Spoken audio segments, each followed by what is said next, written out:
Hello guys, आपका study take Maharashtra board में हार्दिक स्वागत है।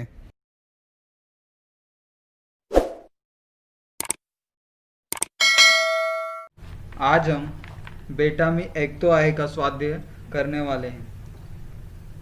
उसमें फर्स्ट वन इज योग्य पर्याय ओळखून वाक्य पूर्ण करा। लेखकांना सिरीजला कार्यक्रम द्यायचा नव्हता कारण आपके यहाँ 4 ऑप्शन दिए हैं। तो नुकताच शिकायला आला होता, त्याला वाद्य वाजवत येत नव्हते। नुकताच शिकायला आल्याने विद्यालयाचे नाव बदनाम होण्याची शक्यता होती। तो कलेच्या प्रांतातला नौखा मुसाफिर होता। इन चारों में से किसी एक करेक्ट आंसर को आपको लिखना है। इसमें चारों ऑप्शन को लिखने के लिए आपको लेसन को ध्यान से पढ़ना होगा और समझना होगा कि जो कार्यक्रम था वो सीरीज़ को क्यों नहीं देना चाहते थे उसके सर या शिक्षक। तो उसका आंसर है लेखकांना सिरीजला कार्यक्रम द्यायचा नव्हता कारण उसका कारण है नुकताच शिकायला आल्यानं विद्यालयाचे नाव बदनाम होण्याची शक्यता होती। शिक्षक को लग रहा था कि ये नया नया आया है विद्यालय में सीखने के लिए, कहीं ये विद्यालय का नाम खराब ना कर दे। अभी दूसरा है लेखकांना आजपर्यंत बसला नव्हता तेवढा धक्का बसला कारण अभी इसमें भी 4 ऑप्शन दिए हैं। पहला है 12 वर्षाचा मुलगा शांतपणे वाजवत होता। ऐन वेळी कार्यक्रमाला हजर राहून ही सिरीज एवढे सुंदर वाजवत होता। सिरीजचा चेहरा पूर्वीच्या आत्मविश्वासाने न्हावून निघाला। मात्रेचाही फरक न करता सिरीज गात होता। अभी इसका आंसर आप इसमें से देख सकते हैं। लेखकांना आजपर्यंत बसला नव्हता तेवढा धक्का बसला। अभी लेखक को उसकी बात का क्यों बुरा लगा और क्यों ऐसा अचंभा हुआ। तो जो इसका आंसर है वो है 12 वर्षाचा मुलगा शांतपणे वाजवत होता। जो सीरीज था वो बहुत छोटा था, इसीलिए उसको बजाते हुए देख के जो उसके शिक्षक थे उनको बहुत आश्चर्य हुआ। आकृति बंध पूर्ण करा। अभी इसमें सीरीजची स्वभाव वैशिष्ट्य। अभी इसमें सीरीज का स्वभाव किस तरह है, धीट पड़ा, यानी वो धीट के साथ अपना कार्य करता था, आत्मविश्वासु था, निडर था, वो किसी से नहीं डरता था। उसी तरह के अन्य जो शब्द हो सकते हैं वो सीरीज स्वभाव वैशिष्ट को इंडिकेट करते हैं। अभी जोड्या जुडवा यानी जोड्या लावा। अभी इसमें पुढील 2 चौखटातील शब्दाचा सहसंबंध ओळखून जोड्या लावा। अभी इसमें पहले चौखट में धीट, हजर, सुंदर, स्तुति ये 4 शब्द दिए हैं और दूसरे चौखट में भीजा, गैर हजर, कुरूप, निंदा ये 4 शब्द दिए हैं। अभी जो पहला चौखट है उसको दूसरे चौखट से मिलाना है कि पहले चौखट में जो शब्द है उसका दूसरे चौखट में जो शब्द है वो एकदम समान होने चाहिए। अभी इसमें धीट मतलब बहुत बहादुर और भित्रा मतलब बहुत ही जो डरा हुआ व्यक्ति होता है उसे भित्रा कहा जाता है। तो अ में आएगा धीट, ब में आएगा भित्रा। अभी दूसरा हजर मतलब हाजिर होना और गैर हजर मतलब हाजिर ना होना, एब्सेंटी होना। तो यहाँ पे हजर और यहाँ पे आएगा गैर हजर। अभी उसी तरह सुंदर मतलब बहुत खूबसूरत और कुरूप मतलब जो सुंदर नहीं होता। तो उसी तरह तीसरे में आएगा सुंदर और इसमें आएगा कुरूप। स्तुति यानी किसी का गुणगान करना और निंदा यानी उसकी बुराई करना। स्तुति यानी यहाँ और निंदा यहाँ। उसी प्रश्न चौथा, खालील परिणामाबाबतच्या घटना लिहा।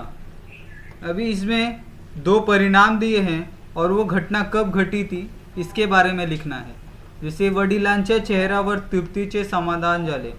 जो वडील थे उसके पिताजी थे, उनके चेहरे पर कब बहुत अच्छा सा समाधान हुआ, मतलब ऐसा कब हुआ जब वो बहुत खुश हो गए।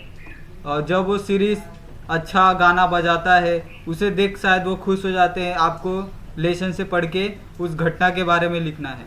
और दूसरा है सिरीजला वारंवार खेत वाटायचा। अभी सीरीज को बार बार क्यों खुद पे बुरा लग रहा था और खुद को ऐसा गिल्टी फील हो रहा था? कब हो रहा था कि जब उसे कॉलेज के कार्यक्रम में बजाने का मौका नहीं दिया गया, उसे उसकी गलती बताई गई, तब शायद उसे बुरा लग रहा था। आपको इस घटना के बारे में विस्तार से लिखना है। अभी प्रश्न 5वां, खालील वाक्यात अधोरेखित शब्दाऐवजी पाठात आलेला योग्य वाक्य प्रचार शोधून वाक्य पुन्हा लिहा। अभी यहाँ पे 3 वाक्य हैं और इसमें कुछ वाक्य प्रचार शोधून वाक्य पुन्हा लिहा। पहिला है, वर्गातील विद्यार्थ्यांनी शिक्षकाने शिकवणे लक्षपूर्वक ऐकलेले आहे। अभी इसमें अधोरेखित शब्द है लक्षपूर्वक ऐकलेले आहे।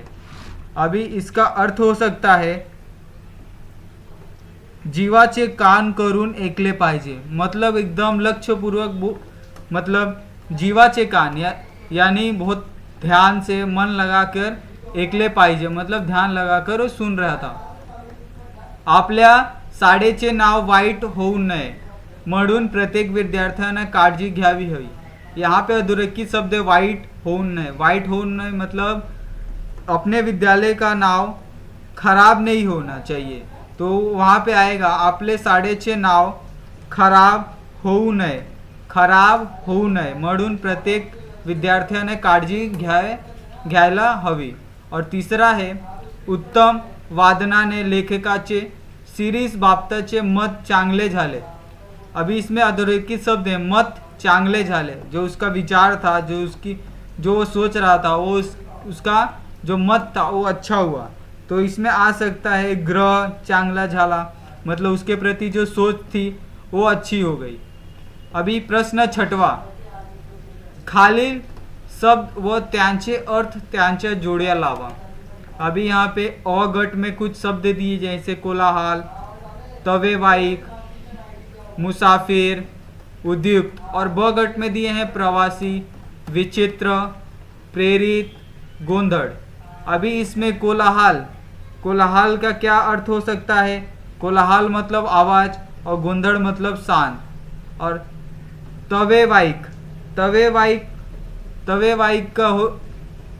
तवेवाइक का जोड़िया लावा शब्द है गरजू। तवेवाइक का गरजू यानी विचित्र। तवेवाइक का मतलब होता है एकदम शांत स्वभाव वाला, एकदम सिंपल, और विचित्र मतलब अलग। मुसाफिर का हो सकता है प्रवासी, और उद्युक्त का उसका है प्रेरित। प्रश्न 7वां है, स्वमत यानी खुद का मत। उसमें पहला क्वेश्चन है, सिरीज मधील तुम्हाला समजलेली गुण वैशिष्ट्य उदाहरण स्पष्ट करा।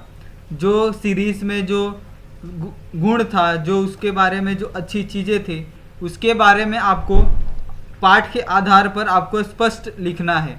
और ये बड़ा आंसर है और इसे एकदम सोच समझ के आपको लिखना है। और दूसरा है, सिरीजची भूमिका तुम्हाला कोणता संदेश देते ते तुमच्या शब्दात लिहा। ये खुद के शब्द में लिखना है कि जो सीरीज था उसकी जो भूमिका थी, एक गायक की, वादक की, जो अपने पिता के प्रति वो सब कर रहा था, उसे देख के आपको कौन सा संदेश मिलता है, उसे देख के आपको कौन सी सीख मिलती है, इसके बारे में लिखना है। प्रश्न 8वां, अभिव्यक्ति यानी खुद की जो खुद का मत होता है उसे भी अभिव्यक्ति कहते हैं।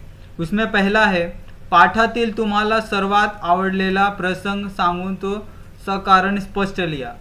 और आप पूरे पाठ को अगर ध्यान से पढ़ेंगे तो आपको उसमें पता चलेगा कि इसमें सबसे मज़ेदार या सबसे जो पसंदीदा जो छंद है या प्रसंग है आपको कौन सा लगा, और उसके बारे में आपको खुद से लिखना है और उसके बारे में एकदम स्पष्ट जानकारी आपको लिखनी है। और दूसरा है, प्रस्तुत कथेचे संवाद रूपाने लेखन करा। जो इस कहानी है और ये जो पूरा संवाद था उसको अपने शब्दों में लिखना है कि आप इससे कैसे शॉर्ट कर सकते हैं और किस तरह इसे आप पूरे अच्छे से स्पष्ट रूप में लिख सकते हैं।